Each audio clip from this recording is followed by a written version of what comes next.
रायगढ़ मुख्यालय के करीबी गांव कोड़ातरई बस स्टैंड पुसौड़ चौक के हाल दिनों दिन खस्ता हाल हुआ है। नेशनल हाईवे रोड के तीर में बिजली विभाग के सरकारी खंभा एक बड़े लापरवाही ला न्योता देवत है। मांझा सड़क में सरकारी बिजली ट्रांसफार्मर कोनो बड़का गाड़ी के घटना घटे के अगोरा करत है, जी हाँ जान माल के हानि होए के आशंका बने है। रोजाना हजारों भारी भरकम मोटर गाड़ी के रोड ले लगे बिजली खंभा ले होके गुजरत है।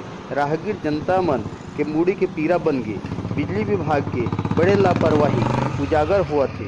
जाने कौन लोगन मन के जी के लाले पड़े है, एला कहे नहीं जा सकत है। अटल चौक ले पहचान बनो या ठौर हर दुर्गति के सामना करत है। रायगढ़ जिला सहित क्षेत्र के जनप्रतिनिधि आला अधिकारी मन के रोजाना आवाजाही हुआ थे, ओकर बावजूद भी हालात ले अज्ञान बन के अपन मुँह ला लुका के अनदेखी करत हैं। आधा अधूरा सड़क, बिजली खंभा, अवैया जवैया राहगीर मन ला मोटर गाड़ी के रेला अनहोनी घटना ला न्योता देवत है, जहां अटल चौक अपन दुर्गति के आंसू बहावत है।